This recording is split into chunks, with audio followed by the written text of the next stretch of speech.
I look forward to this series. It's going to be good. I think it's right where we're listening right now. I think sometimes we're guilty, and taking some time off, I always reflect on this. I think sometimes the church is answering questions that people aren't asking. I think in our culture today, people care about spiritual things. They have certain things, questions that they're asking. It's just the church doesn't seem to be addressing them and speaking to those. So I think this is a series that's going to be right on that level. It's good to be back. If you didn't know, Pam and I were kind of out the month of July doing things. There was several different things that we had goals for that the elders let us have this time off. One was to be with our grandkids. We do a thing every summer called Gigi Camp, where our 4 grandkids come and they spend the week with us. We put the tent up in the house and all that kind of stuff, and we go places. Here's, I think this is day 1, so you can tell they're a lively group. I got to be honest, it's the most exhausting week of my life to do that. So we got to spend quality time with the grandkids, which is always a blessing to be with them. Secondly, it was for Pam and I just to take some refreshment. The last 15 to 18 months have been kind of tough in some areas. So we love to go hiking, and so we're in Ruidoso here up on the crest, and just beautiful. You know, being in places where nobody else is going to be, it's just a great thing. So we were up in the mountains for a week. And then one other thing is that because of the role that God has given me in this community of kind of pastoring pastors and that kind of thing, I got to go worship with several other congregations here in Round Rock. Got to speak and got to be present just to encourage them. And I've got a picture of this is Benito Fresquez on my right in the picture, and Jason Hirsch. And God just did a great work in bringing those 2 congregations together. And they invited me to come and just be a part of that. Notice I'm wearing the same exact thing that I wore. Pam said at least it's washed is the good news. So I got to be in several other churches, and I tell you what, we've got some great congregations in our city. I'm telling you, there are some great ones. I just enjoy going and encouraging and being there. If God ever says, hey, I'm tired of Central, I need to go somewhere else, come talk to me first. I'll find the perfect place for you. And I just love it. We have a motto that says there's but one church in Round Rock, just different expressions. And we believe that when one prospers, we all prosper. When one is hurting, we're all hurting.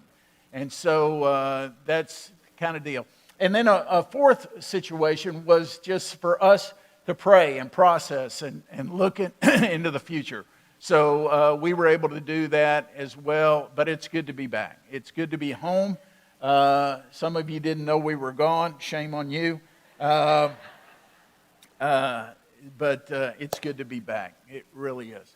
I don't want to mess up what God is doing. You heard this past month, you got to hear from Chris at the 1st of July, and man, what a great word. We were here that Sunday.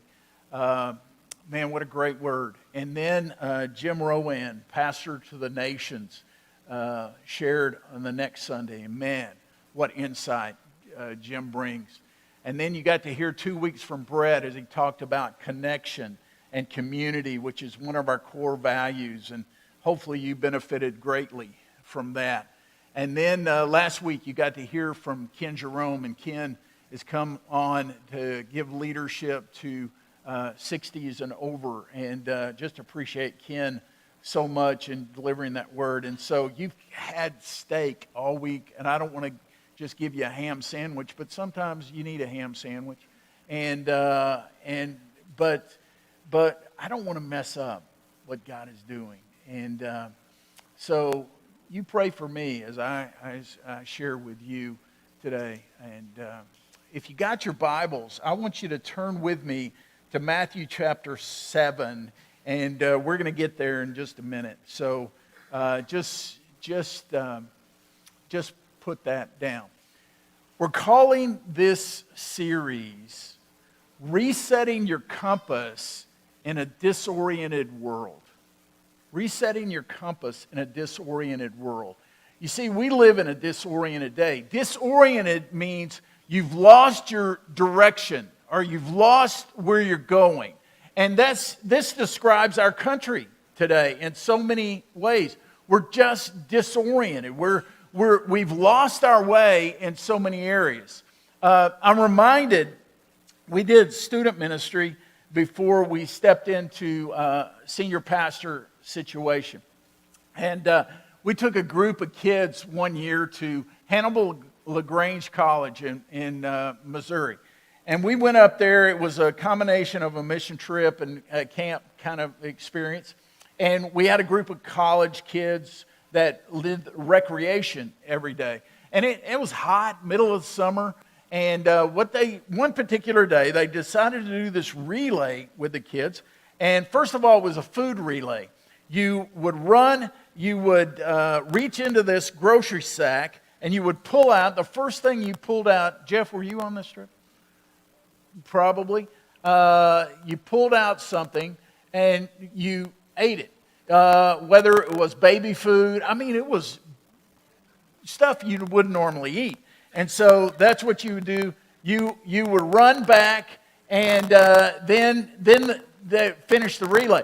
And then the next relay they decided to do, which if you go out to the Dell Diamond tonight, you're going to see the same thing probably, was the dizzy bat relay.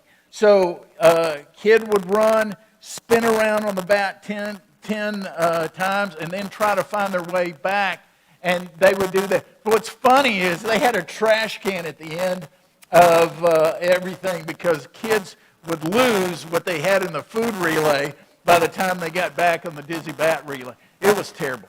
I loved it. That was back in the day when you could get away with more in student ministry than you can do today. And so we did that. But I thought, that describes our culture today. We're disoriented. We have spun around, and so many things, we've lost our direction. We've lost our direction culturally. I mean, we don't know who we are as a nation anymore. Politically, we're disoriented. We're so divided. Racially, we're disoriented. We don't know how to respond in so many areas. Morally, obviously, we're disoriented. If you'd have told me as a young man, we would be having discussions and things would be accepted today that are accepted today, and if you were to tell me that as a young man, I would have laughed at you. I would have said, that's ludicrous. And yet, here we are today, so disoriented morally. And then I think we're disoriented mentally and emotionally too.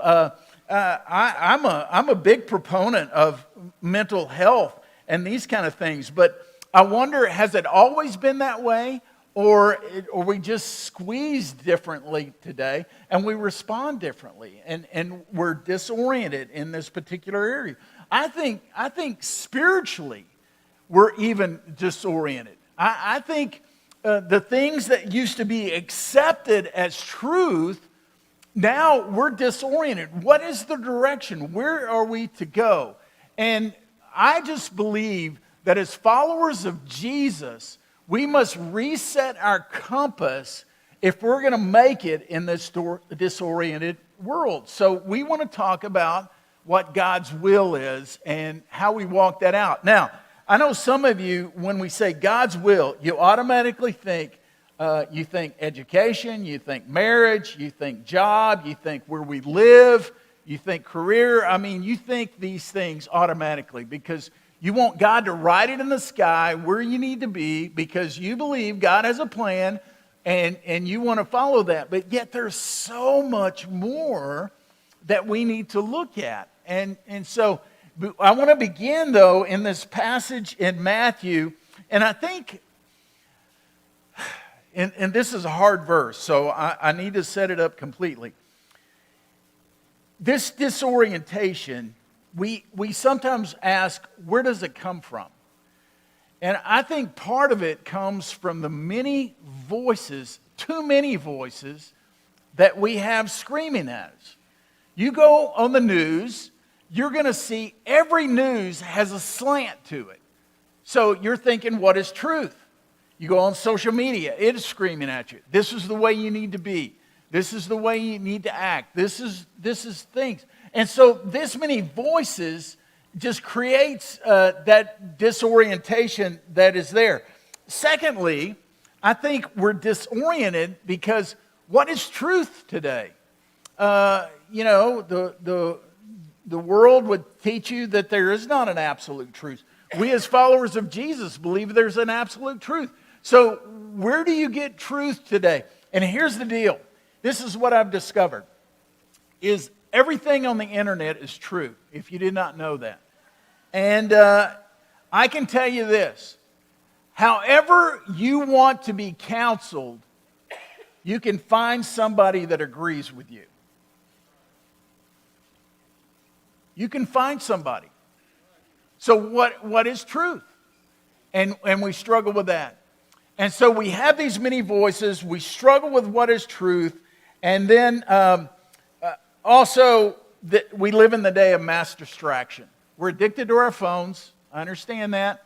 We're addicted to whether it's TikTok or Facebook or whatever you're on. We're addicted to those things. And there's a shot of a dopamine that comes every time our phone clicks. And we're addicted to it. Let's just be honest. We try to fight, oh, it's not that bad. No, we're all addicted. And so we have this day of mass distraction that is there. So let me read this passage to you.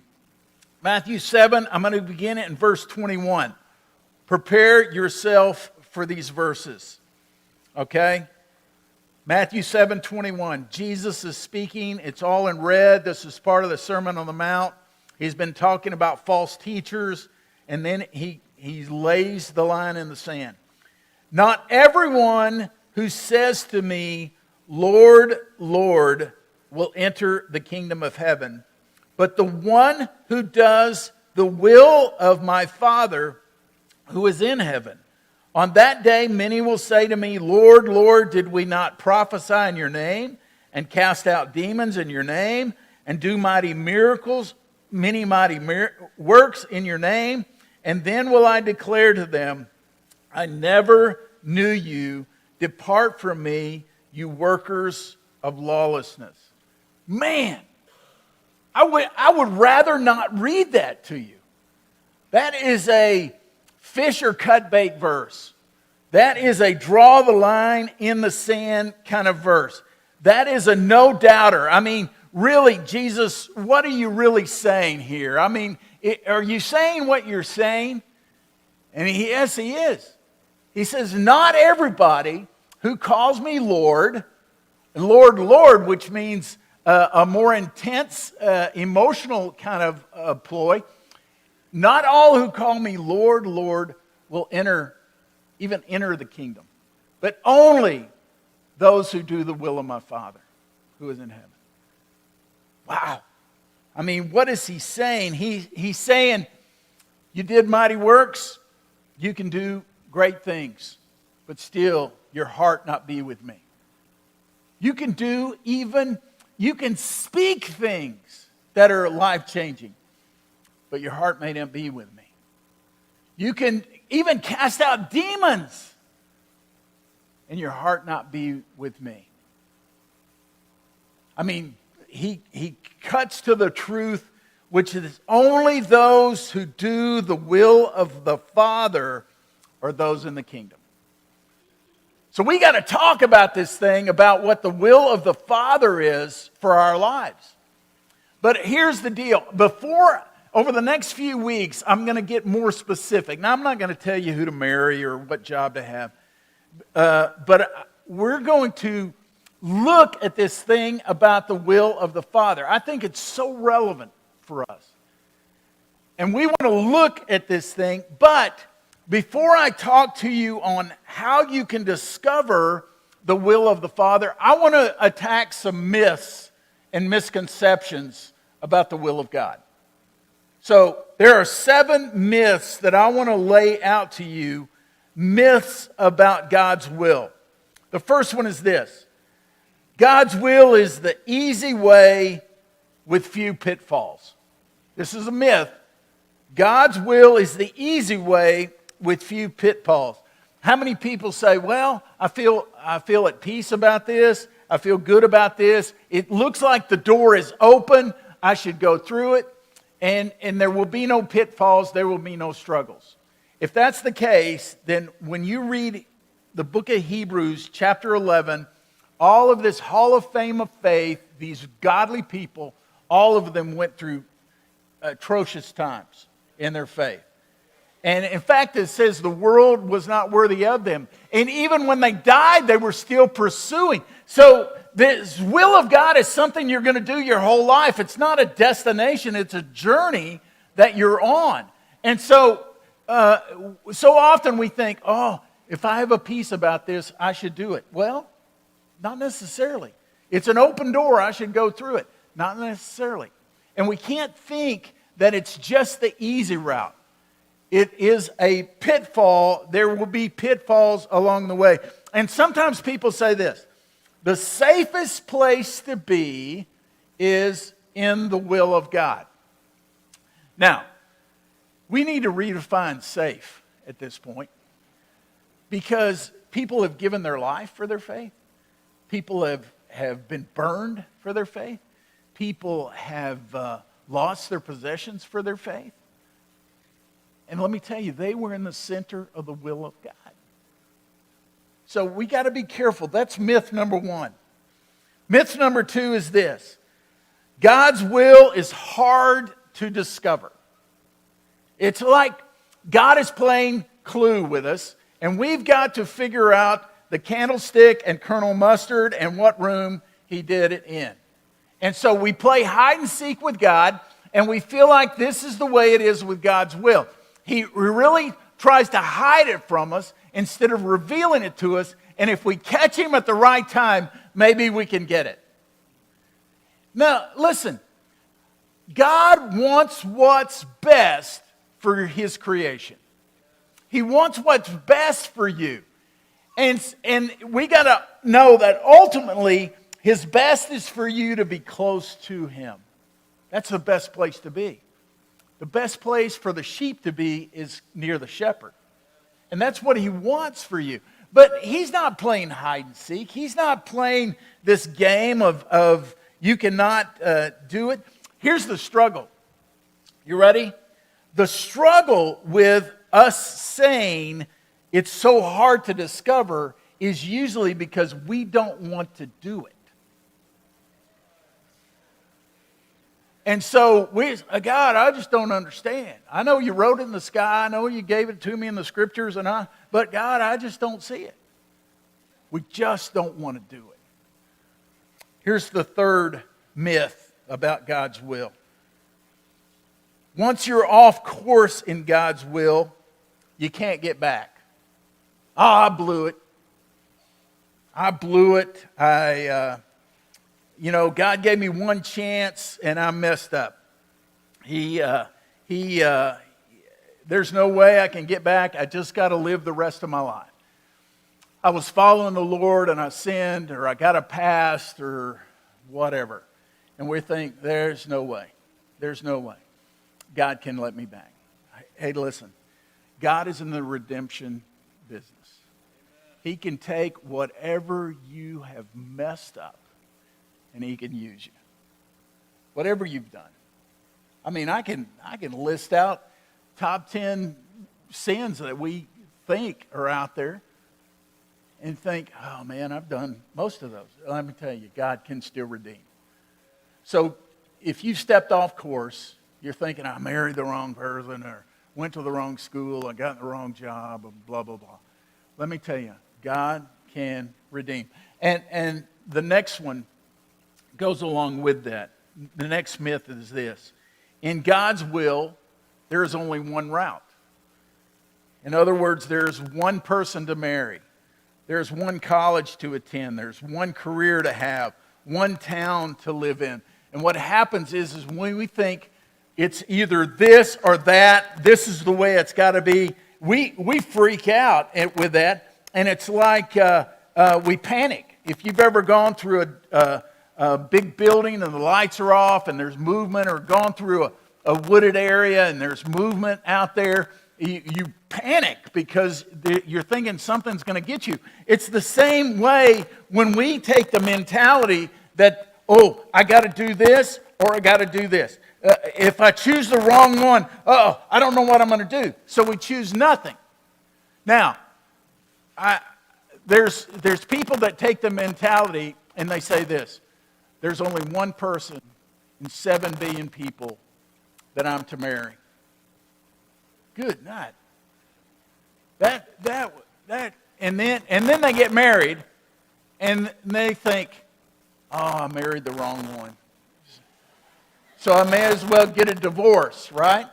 Wrong. That's not the way it is. That's not the way it is. God can redeem whatever. Now, there have been some people that have been in careers and God has stirred their heart to move to a different direction, but you want to make sure, you want to seek a multitude of counsel before you just step out and do that. But so often we think, I miss God here, so I'm just going to create all kinds of chaos over here. No, and we'll talk more about that, but yes, there is a route God has for you. But we'll talk about that. Next myth is this: God's will is determined by what personally profits me. God's will is determined by what personally profits me. This is a myth. More money, more favor with my boss, more peace, no conflict. Hey, it's got to be God's will, right? I've discovered and counseled families before that there's been a job offer to come, and instead of praying through what would be most profitable spiritually for their family, they assume since they'll make more money that it must be God's will. I want you to know that's not true. That is not true. You cannot let money or prestige or position dictate to you what the next steps are. God has a purpose and a plan for you. And God's will is not determined by what personally profits you, but that's a myth. Myth number 6. If something is enjoyable, it must not be God's will. I mean, God doesn't want me to enjoy anything. I mean, He's God, and if I submit to God, then He's going to send me to Africa, right? Or He's going to send you to China, or Houston. I mean, if we submit to God, then that's what He's going to do with us. He's just going to destroy my life. That's all He's after, is to destroy my life. I want you to know, the most complete you will ever be is in the center of God's will. The most complete you will ever be is in the center of God's will. And you got to know He equips you. He equips you for whatever journey He's going to take you on. If He takes you to Africa, so be it. I guarantee you will feel more complete in Africa than you ever will in this country. And so think about that. Myth number 7, last myth. God will do His will whether I recognize it or not. In other words, God is sovereign. He's just going to do his thing. Whether I recognize him or not, it doesn't matter. Whether I pray or not, it doesn't matter. He's just going to do his thing, and I'm at his mercy. Yes, do I believe in the sovereignty of God? Yes, I do. I believe that God knows. I believe God sees. I believe he is all-powerful. He is all-knowing. But I do know this. His ultimate will is for me to fulfill and to bring him glory. Max Lucado shares an illustration that I can understand and hang on to. He said, imagine, when it comes to the sovereignty of God, he said, imagine there's a cruise ship, and this cruise ship has a manifest that has a place where it's going. It's going to dock, it's going to go, and it's going to be there. The ship is going to do that. You're not going to change the course of the ship. However, everybody on the cruise ship, thousands of people, they are making decisions about their role on that cruise ship. And they all have a purpose on that cruise ship, but ultimately that ship is going to go to its destination. And I want you to know that God has everything, all of history in his sights, and he's going to bring it to a culmination with the return of Christ. I mean, we see this is going to happen. However, as long as we're on that ship, we are going to fulfill our purposes and our role of what he has for us. And I hope that makes sense. And we'll talk more about that in the weeks ahead, because during these weeks ahead, we're going to be looking at the specifics. Like I say, I'm not going to tell you who to marry, what your job is, what college, what career, but we're going to get some handles on how we can know this. But I want to deal with this one thing in God's purpose and will for you. In Romans 12, 1 and 2, it says this. Paul is writing, he says this, I appeal, or I earnestly plead to you, brothers, therefore, brothers, by the mercies of God, to present your bodies as a living sacrifice, holy and acceptable to God, which is your spiritual worship. And he says this, verse 2, do not be conformed to this world. Conformed is the word for squeezing into its mold. When our kids were little, they had the Play-Doh thing that you put the Play-Doh in, and you had these different stencil stuff, and you squeeze it and it would come out.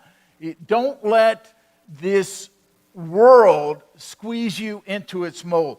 Do not be conformed to this world, but be transformed by the renewal of your mind. The word transformed is the word where we get metamorphosis. It's the same terminology if you take a tadpole becoming a frog, or you take a caterpillar becoming a butterfly. He says, be transformed by the renewal of your mind, that by testing, here, you may discern what is the will of God, what is good and acceptable and perfect and complete, literally. So who would not want what is good, acceptable, and complete in your life, which is the will of God? Well, all of us would want that. 7 billion people on the planet would want that. But what is happening is we try to conform to what this world says makes you whole, instead of embracing the one who created us to make us whole. And so here's step number 1 in walking in God's will, is to have a personal, growing, experiential relationship with God through Jesus Christ. If you want to even begin to be in the will of God, you need to seek a personal, growing, experiential relationship with God through Jesus Christ. That's what Jesus came to reveal the Father to us. And then he came on the cross. He took the sin of mankind. But it is having a personal, intimate relationship with God through Jesus Christ. And the reason I say a personal experiential is that it's something that you grow in you have your, he knows you want to know him and then know him more. And that's how you determine how you walk out the will of God. Jesus said this in John's Gospel 17:3. And this is eternal life, that they know you, the only true God, and Jesus Christ whom you have sent. This is eternal life. To know God, not know about, but have an experiential, intimate relationship with him. Not a head knowledge, not a religious ritual, not good deeds, even though those things are fine and they're good. It's a knowing of Jesus Christ. You get that? I want that to sink in. I think we live in a day where we have embraced head knowledge and rituals instead of a heart transformation. Peter said this in 2 Peter 3:9. He said, the Lord is not slow to fulfill his promise, as some count slowness, but is patient toward you, not wishing that any should perish, but that all should reach repentance. The word wishing there, the King James said willing. It's his will that none perish, but all come to repentance. All come to a turning. So, here's the lowdown. One big idea. You cannot do the Father's will if you do not know him. You do not know him. He wants you close to him. So we need to know that God is holy and he is desiring for us to know him. We got to admit that we're broken and we're separated from him. We need to confess that Jesus Christ is Lord and turn to him, knowing that in his love for us, he paid the ransom for our sin. And he truly is Lord. The word Lord means owner, manager. He is in charge. And by his indwelling, we can follow him. And then life turns into, I want you to hear this, life turns into one filled with purpose as you come to be known by him and to know him and to know him more. Man, that's worth tweeting right there. That's good. Do you know him today? I mean, that sounds so weird to our world. You can know God. I was reading in 1 Corinthians this morning, and it just talks about that the world, the wisdom of the world is foolishness. And the foolishness of Christ confounds the world. They cannot understand it unless God draws you to him. Some of you in this room right now, I promise you, by God's Spirit are being drawn to him. I end with this today. And I know you have a lot of questions today, but we'll get to them in the upcoming weeks.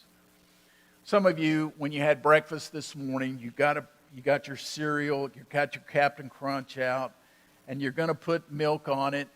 Most of us use generic milk, but you that can step out there maybe got Borden milk, and you put it on there.